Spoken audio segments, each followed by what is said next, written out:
हरे कृष्णा दोस्तों, कैसे हैं आप सब। आशा करते हैं आप सब खुश होंगे, सुखी होंगे, संपन्न होंगे। दोस्तों, आप सबका मांगलिक थॉट्स में बहुत बहुत स्वागत है। दोस्तों, आज की वीडियो में हम बात करते हैं कि कृष्ण भगवान का नाम लड्डू गोपाल कैसे पड़ा। तो शुरू करते हैं इस कहानी को। दोस्तों, श्री कृष्ण भगवान का नाम लड्डू गोपाल कैसे पड़ा।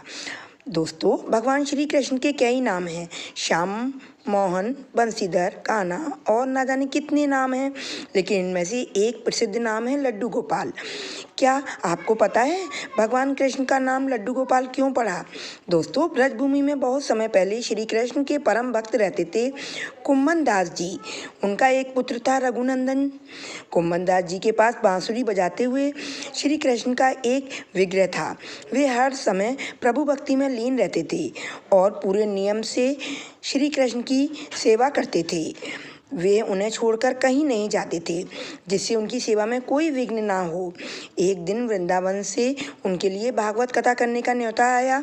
पहले तो उन्होंने मना कर दिया, परंतु लोगों के जोर देने पर वे जाने के लिए तैयार हो गए कि भगवान की सेवा की तैयारी करके वे कथा करके रोज वापस लौटकर आया करेंगे व भगवान का सेवा नियम भी नहीं छूटेगा। अपने पुत्र को उन्होंने समझा दिया कि भोग मैंने बना दिया है, तुम ठाकुर जी को समय से भोग लगा देना, और वो चले गए। दोस्तों, रघुनंदन ने भोजन की थाली ठाकुर जी के सामने रखी और सरल मन से आग्रह किया कि ठाकुर जी आओ, भोग लगाओ।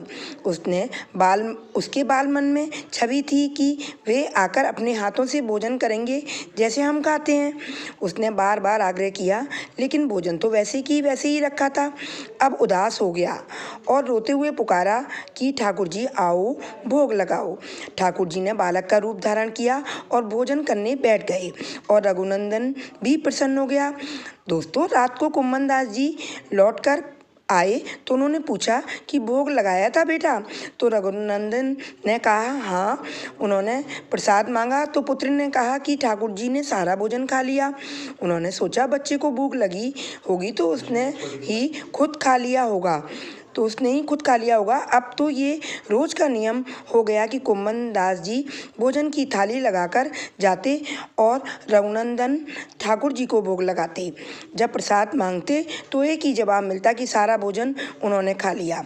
कुम्मन दास जी को अब लगने लगा कि पुत्र झूठ बोलने लगा है, लेकिन क्यों। उन्होंने उस दिन लड्डू बनाकर थाली में सजा दिए और छुपकर देखने लगा कि बच्चा क्या करता है। रघुनंदन ने रोज की तरह ही ठाकुर जी को पुकारा तो ठाकुर जी बालक के रूप में प्रकट होकर लड्डू खाने लगे। यह देखकर कुम्मन दास जी भी दौड़ते हुए आए और प्रभु के चरणों में गिरकर विनती करने लगे। उस समय ठाकुर जी के एक हाथ में लड्डू और दूसरे हाथ का लड्डू मुख में जाने को ही था कि वे जड़ हो गए। उसके बाद से ही उनकी इसी रूप में पूजा की जाती है और वे लड्डू गोपाल कहलाए जाने लगे। दोस्तों, आपको ये मेरे लड्डू गोपाल नाम पढ़ने की कहानी कैसी लगी। अगर मेरी कहानी आपको अच्छी लगी हो तो मेरे चैनल को लाइक, शेयर, सब्सक्राइब अवश्य करें और कमेंट बॉक्स में जय लड्डू गोपाल ज़रूर लिखें। दोस्तों, फिर मिलेंगे एक नई कहानी के साथ। तब तक आप अपना और अपने परिवार का ध्यान रखिएगा। हरे कृष्णा दोस्तों।